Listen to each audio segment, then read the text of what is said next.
Méditons avec la communauté des disciples du Christ vivant en ce mardi 10 septembre 2024, 23e semaine du temps ordinaire, année liturgique B.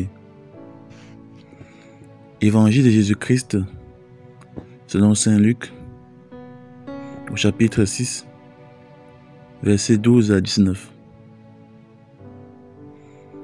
En ces jours-là, Jésus s'en alla dans la montagne pour prier, et il passa toute la nuit à prier Dieu.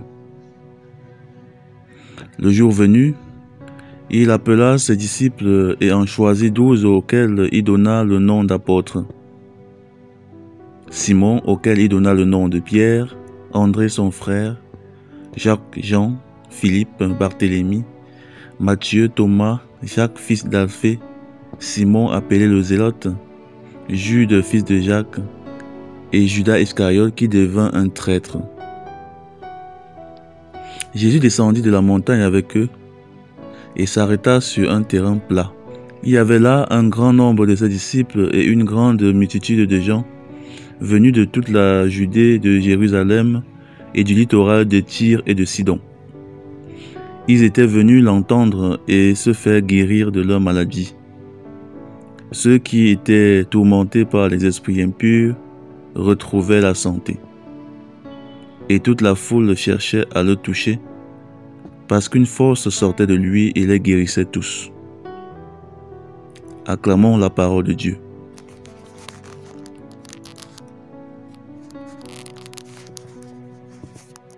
Méditation. Frères et sœurs en Jésus-Christ, rendons grâce à Dieu pour ce nouveau jour. La prière est la respiration du chrétien. Et sans ce moyen de rencontrer Dieu, nous serions véritablement perdus.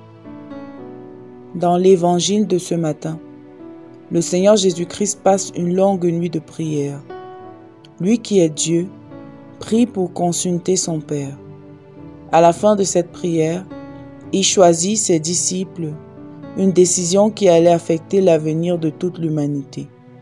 C'est dans la prière qu'il trouve l'éclairage pour choisir ce que le Père lui-même veut.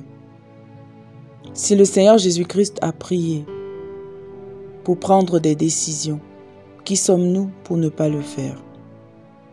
Dans la vie d'aujourd'hui, nous sommes souvent très pressés et n'avons pas le temps de consulter le Seigneur. En effet, combien d'entre nous prennent le temps de consulter Dieu pour prendre des décisions dans leur vie? Et surtout, combien attendent la réponse du Seigneur? Combien le consultent avant de choisir un métier, un travail, un conjoint, un chemin à prendre dans la vie, un cursus universitaire par exemple?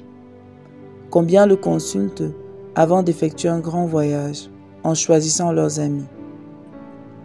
Généralement, nous prenons des décisions et nous venons dans la prière demander à Dieu de faire que ça marche, de bénir nos projets, nos décisions, de réaliser nos désirs, nos rêves. Mais sommes-nous sûrs que ce que nous voulons est ce qu'il désire pour nous? L'avons-nous consulté en mettant tel projet sur pied ou tel autre?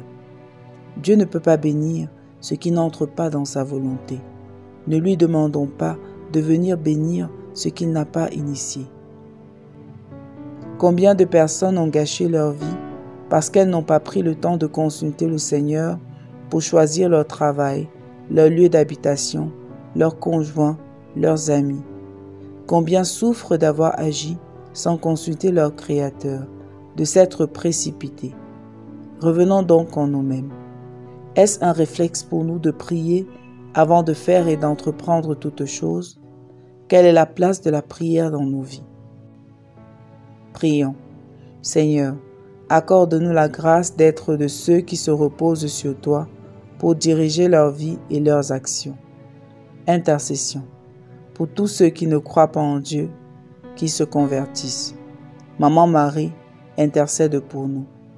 Exercice spirituel. Prenons le temps de prier pour confier au Seigneur une décision importante de nos vies. Loué soit Jésus-Christ à jamais.